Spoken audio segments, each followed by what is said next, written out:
How much do you talk about, or how do you feel about traditional Chinese medicine? Yes. Oh, it's really interesting, and one of my next pieces is about it because I'm actually struggling learning about TCM. It's actually difficult for me to. I really would love to practice more. I would love.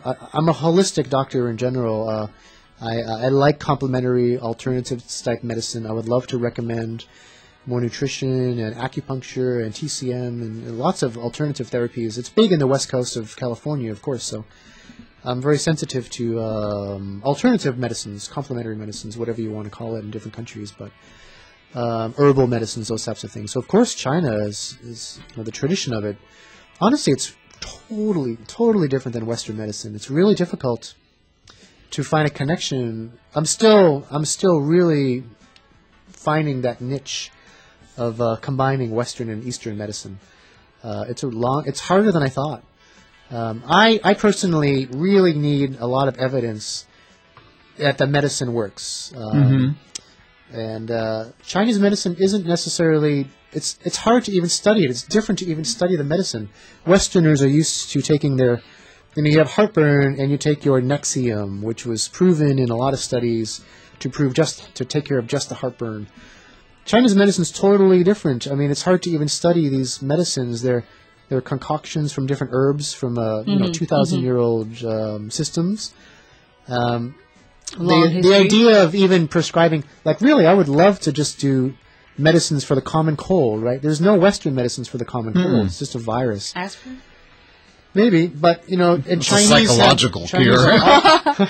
Chinese have all of these medicines for gamao, but it depends on if it's a winter gamao or a summer gamao. Summer gamao is different. Or summer gamao, or it's a heat gamao.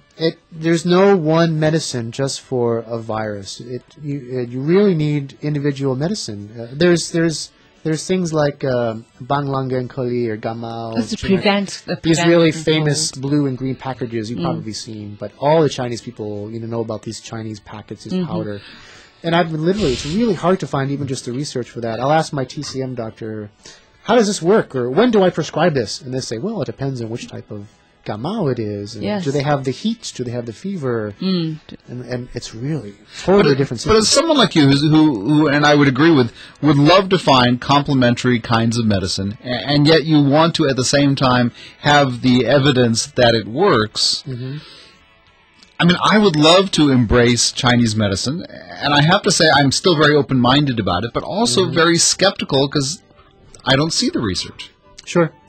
I think it's there. A lot of it just isn't translated. But certainly there isn't a tradition of Chinese medicine of needing phase 3 studies where you need to spend $500 million on a medicine. Don't forget, a lot of these are just herbals.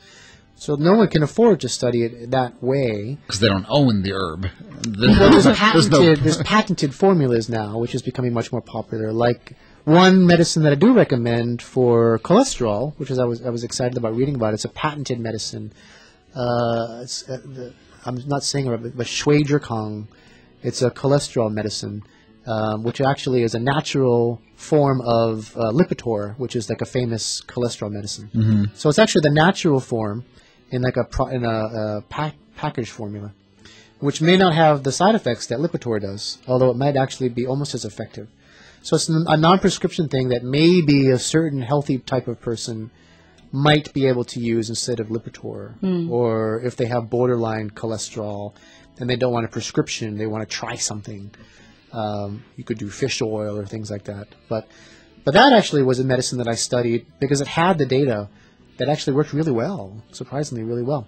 So that's one of the few things that I've written about on the website that I'm comfortable recommending to people on a certain level.